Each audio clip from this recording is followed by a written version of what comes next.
Okay, we are live. Thank you.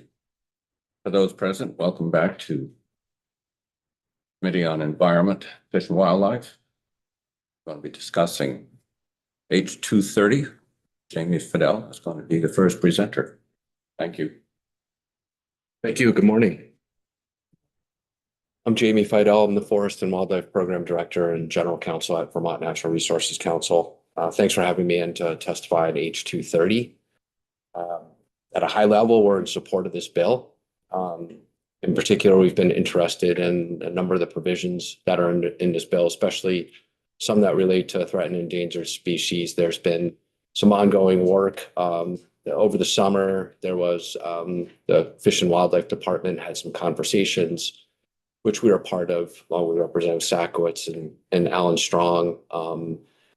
Some other entities that have been interested for a number of years in some strategic improvements to our threatened and endangered species law. Part of that conversation was around just at a high level. We have over 200 species of plant and animals in the state that are listed as threatened and endangered.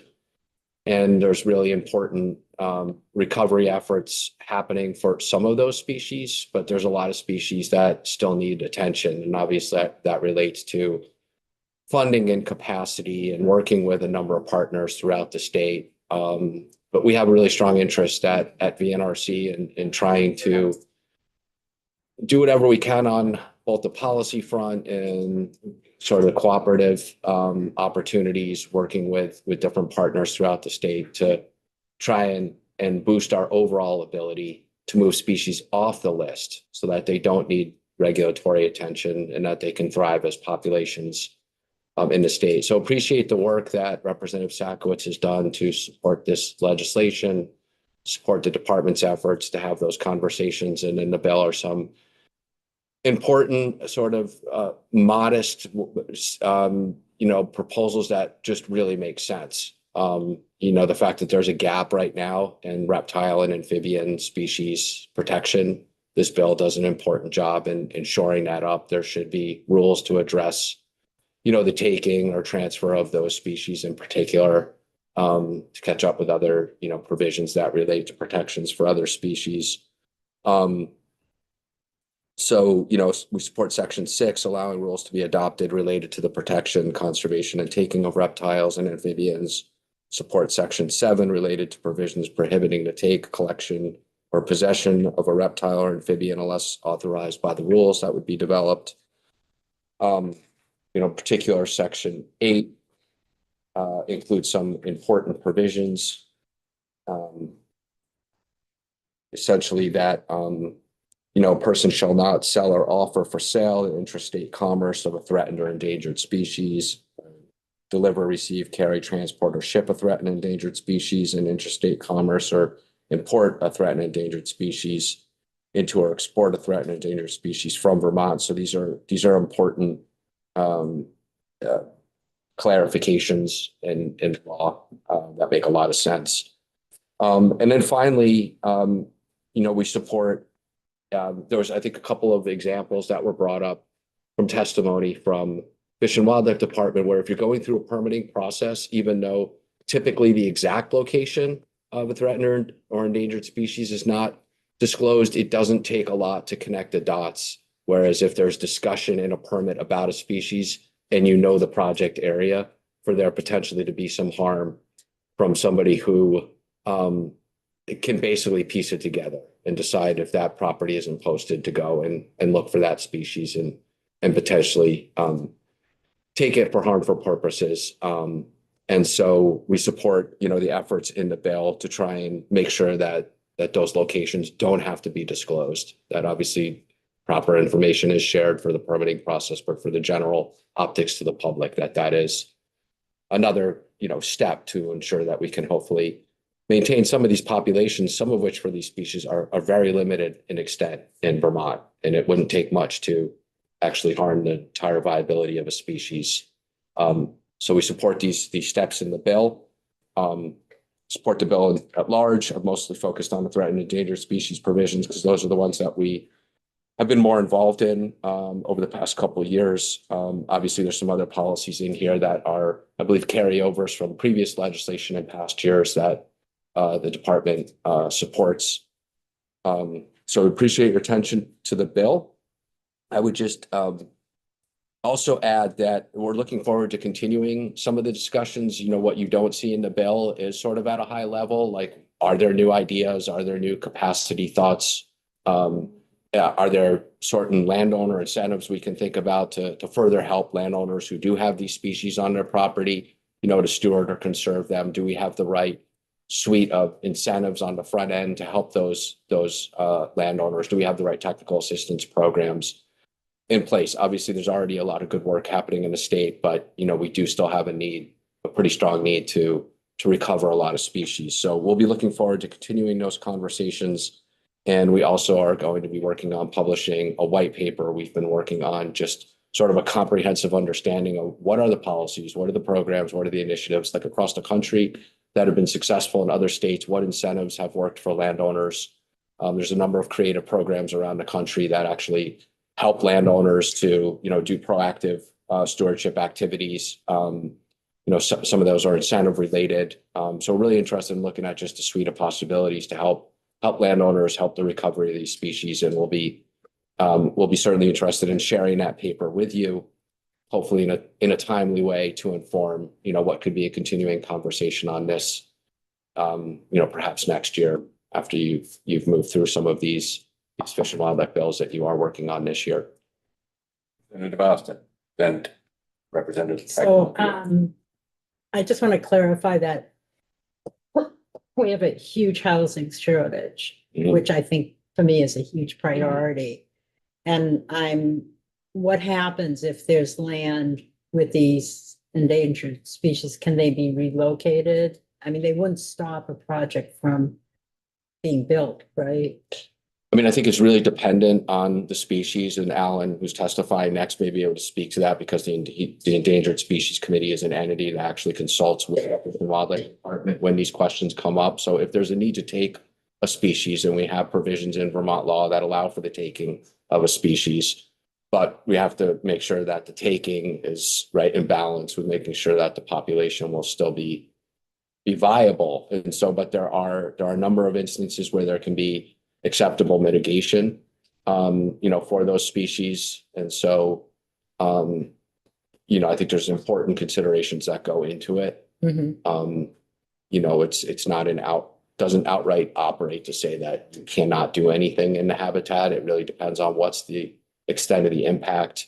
What are the proposed mitigation and remediation efforts? Will they ensure you know, that the species can still thrive in our state, but consider the other balancing points. So I would ask Alan that question. Do you know of any instances in Vermont where that has happened, where a landowner couldn't either build a house or a housing project due to a species being on the land? I would have to do some research on that. And the Fish and Wildlife Department may have some more easily available examples for you if that has come up. And then I mean, if you want, I can weigh in. I mean, we since I have been on the Endangered Species Committee, which has probably been about 10 years or so, I don't think we've had any projects that have not moved forward. I think Jamie described the process pretty well. I mean, it's usually avoid, minimize, mitigate is the kind of the three steps that we use. So can you think about, probably endangered plants oftentimes are a really good example. Where can we move the housing development away from the particular place where the endangered plants are? Can we mark that off so that that area is protected and still have the development move forward? So we've oftentimes just had the ability to work with developers and do it in a way that really minimizes the effect on endangered species. thank you, Alan. For the viewing public, could you introduce yourself, please? Yeah, sorry about that. Yeah, Alan Strong, and I am the chair of the Vermont Endangered Species Committee. Thank you. Mike. Actually, this question probably could be for both of you, along the lines of what Representative Austin asked. We heard a lot of testimony about the 3 acre rule and how costly that is.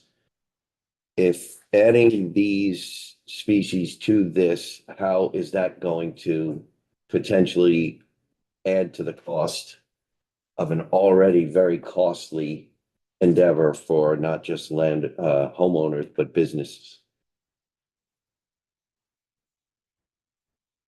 With the specifically the question of settlement ponds, we're going to go and dig settlement ponds.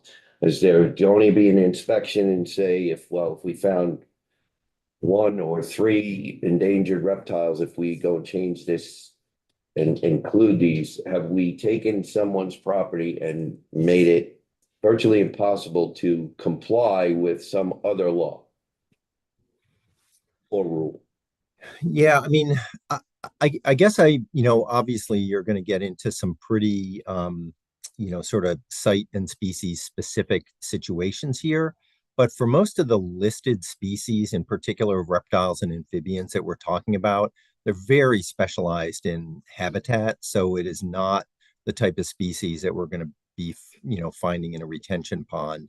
I mean, those are going to be your painted turtles and your green frogs and some of the really common species that I think this bill actually is really looking at ways that there could be, potential seasons or available opportunities for taking for those common species. The endangered and threatened species are not the species that are going to show up in those types of, sort of suburban developed habitats. I guess one thing I would add, and Alan, please tell me if I'm off base here, but your question, which would relate to sort of like habitat modification, what I see more showing up in the bill here is like the direct, taking or transfer of the species itself from an area versus sort of like the habitat, modification of a threatened and endangered species. I guess that could be considered. I don't know, Alan, can the habitat modification, would that be considered potentially a take if? Or even displacing, because associated with it? It potentially could be, but again, I'm kind of thinking in the context of the moderately few species of listed amphibians and reptiles. I would not see them as even being present in these types of areas. Representative Norris. Oh, like you said, Norris, and I said, that's the other one, that's Senate, another one. Thank you, Mr. Chair. So necessary wildlife habitat and endangered species, forest blocks and habitat connectors are all part of the Act 250 criteria. So under the tier 2 level, where they have to get a permit, that would be part of that criteria. So that would be considered. Our tier 1A and tier 1B, where we looked at relax the permitting requirements of Act 250, to Alan's point, are in areas where we want development and not necessarily displacing wildlife or those types of endangered species. And then the tier 3, as we remember, is places where we've already identified that we don't want development. To your point, I think Representative, endangered species would be considered under the Act 250 permitting. Yeah, for tier 3, which still needs to go through a rulemaking. Yeah. Depending on what potential resources are considered tier 3, it won't necessarily prohibit development in those areas. It may just add an extra layer of Act 250 review. It is true that Act 250 right now does have a review for threatened and endangered species or necessary wildlife habitat. And, usually if you receive an agency permit, for the potential taking of a species as part of your project, and you would submit that would usually be what you would use to sort of meet meet the burden of proof under the Act 250 standard. So I think even, you know, if we strip away kind of the Act 250 review and where it may play a role in the state and where it may not, we still kind of have this backstop of threatened and endangered species. If they're on a list, then they get, you know, they get review from the Agency of Natural Resources and the Fish and Wildlife Department. And so, you know, I think really what's in here a lot is just making sure that all the species that would be threatened and endangered, you know, have kind of equitable consideration as far as the mechanisms that the department or the agency would usually try and take in order to avoid, you know, minimize or mitigate or make sure that there's not getting into situations where there's some loophole and all of a sudden a threatened and endangered species is being allowed to be taken and sold. Are there any other questions of Jamie? Representative Norris. Yeah, who is the source for these changes? Did this come from Department of Fish and Wildlife or from somewhere else? Yeah, these are from the Fish and Wildlife Department, but they did have, you know, they worked with various stakeholders that were interested. I'll represent Zach. Let's talk. The vast majority of this bill is coming directly from Fish and Wildlife. Most of this bill is actually is language which is identical to a bill that was introduced during the last session by Fish and Wildlife, especially the rules around the new rules concerning reptiles and amphibians. They really saw that as a place where there was some opportunity for us, I think, especially like collectors to be, you know, buying and selling and transporting species that we really don't want to have happen. And so this is coming from from the Department of Administration. Okay. I guess I'd like to hear from them at some point. Oh, you will tomorrow. Okay. Vice Chair yields to the chair. Representative Austin. I'm just curious, like, can you tell me the top 3 kind of most endangered species, not plants, but just reptiles or amphibians that are really, I'm just curious, you know, what are really endangered that you're concerned about? Well, you're going to hear from a herpetologist tomorrow, so if you don't have the answer, Okay. Mr. Strong, they will. I was actually going to show you a short presentation, and I didn't actually list all of the species, but we have 3 listed species of snakes. I think probably the timber rattlesnake is the most endangered in the state of Vermont. 2 other species of snakes. We have 1 lizard in the state of Vermont, which is kind of at the edge of its range, but also in very specialized habitat. 2 species of turtles, both of which are, I would say, kind of critically endangered, the spiny softshell and the spotted turtle, both of which are habitat restricted and oftentimes really susceptible to disturbance. And then a couple species of 1 listed species of toad and 1 listed species of frog. The frog, unfortunately, probably is already extirpated in the state of Vermont. I think it's been 20 some years since we've had a record. And then the toad is pretty much just found in the Connecticut River Valley. Thank you. So I wasn't aware that you hadn't given your presentation. It would be great if you could still do that. I'd be happy to, yeah. Jamie, were you done? I'm done. Yes. Thank you. Thank you.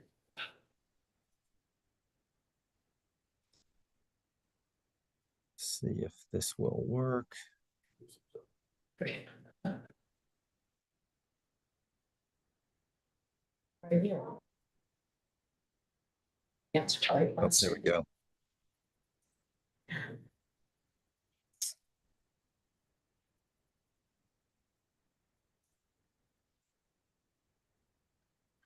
All right. Are you seeing my the screen? Let me go back one here. We're seeing your screen. We're not, yep, there you go. Now we are seeing slide presentation. Perfect. Yeah. So yeah, thanks so much for inviting me, and appreciate Representative Saktowitz, in your work on this.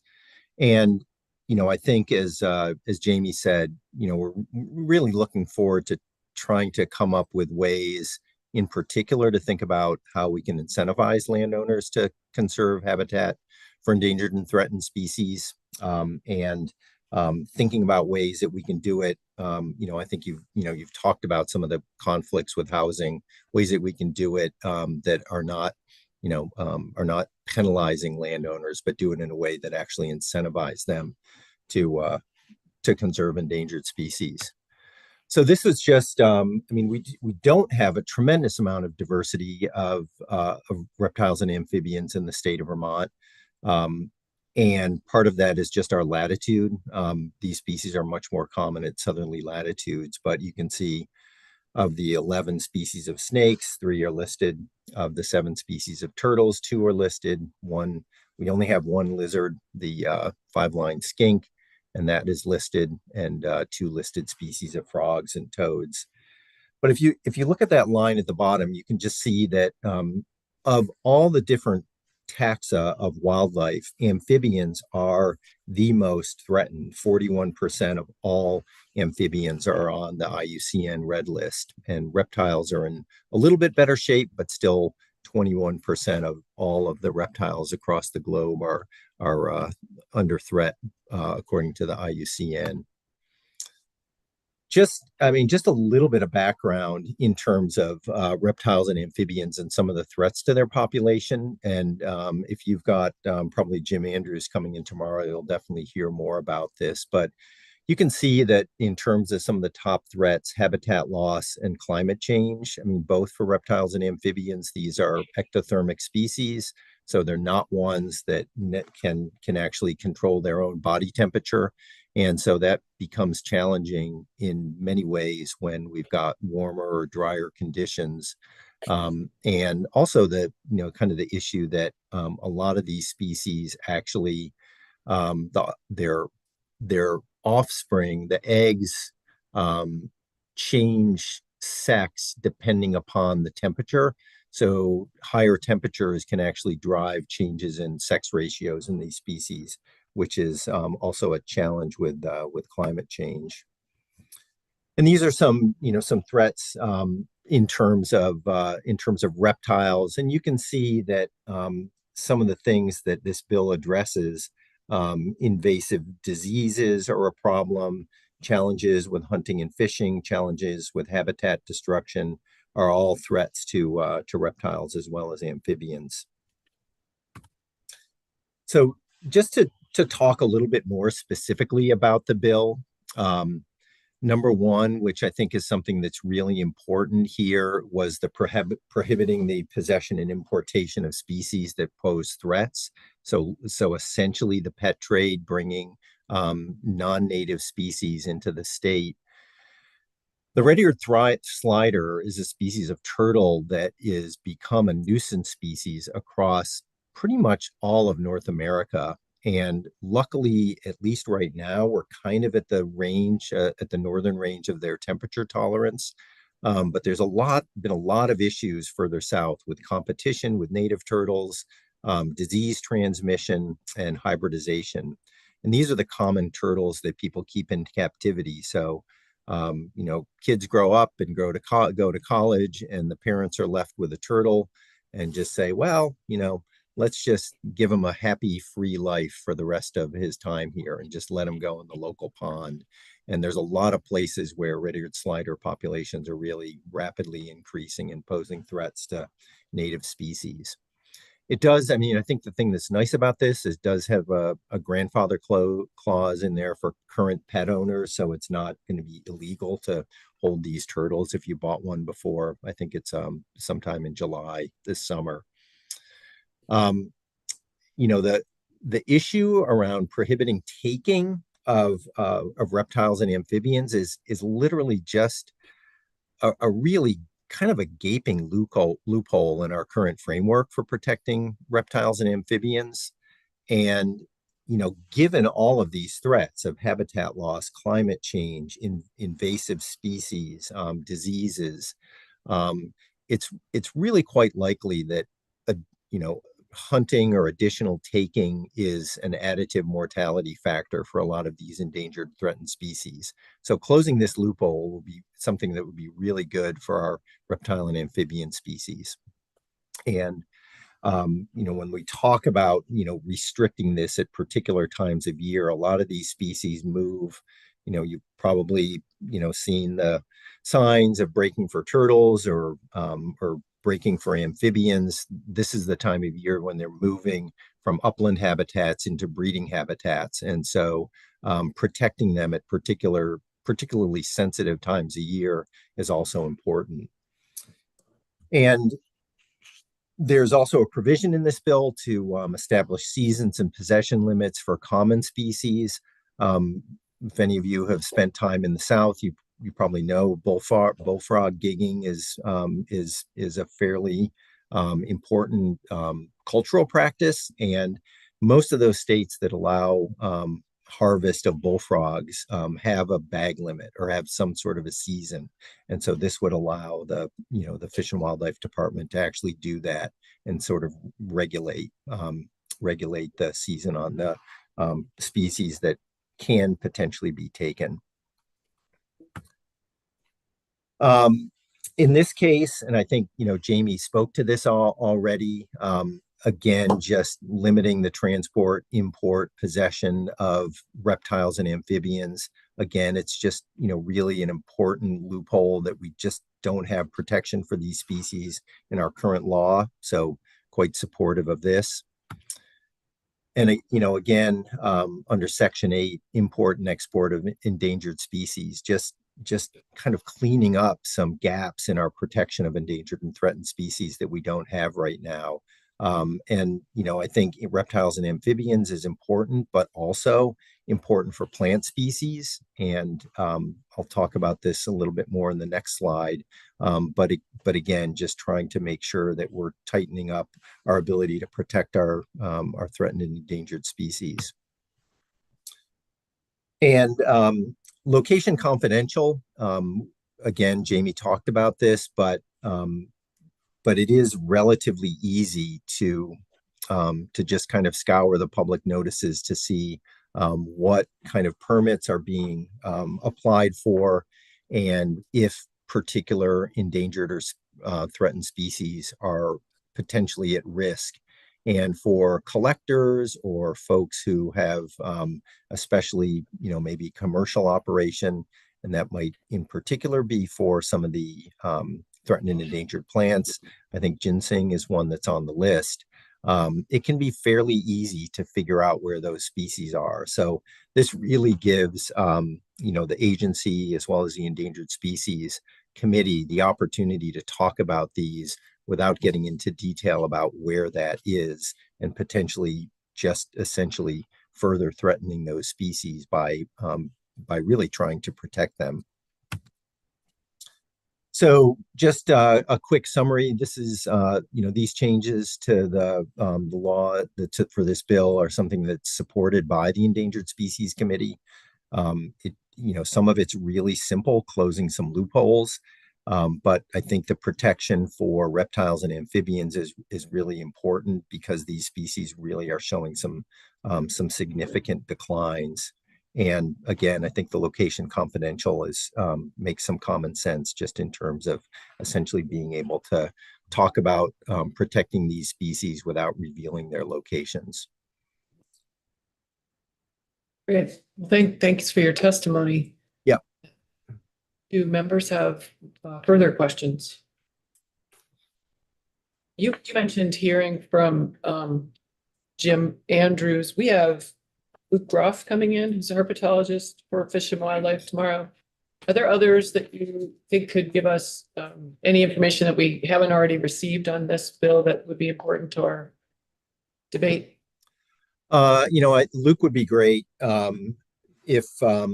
If you feel like you have additional questions, my colleague here at UVM, Brittany Mosher, is a herpetologist specializing in disease ecology. And so a lot of the concerns, especially about invasive species or species that are just released as part of the pet trade revolve around, in particular, the chytrid fungus, which is something that's really decimating reptile and amphibian populations in a lot of parts of the world. So Brittany might, if you've got questions in particular about disease ecology and the impacts of invasive species or just species released from the pet trade, she would be great.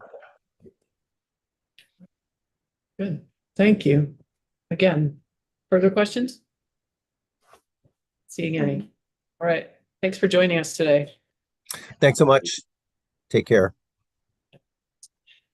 All right, members, further thoughts on, I'm sorry, I missed part of the testimony. Sorry, I missed you, Jamie. I will watch it in my spare time. Anyway, any further thoughts before we adjourn for lunch? Okay, so we'll be back 10 minutes after the floor to pick up on SALT where we left off. See you then. We're adjourned for the morning.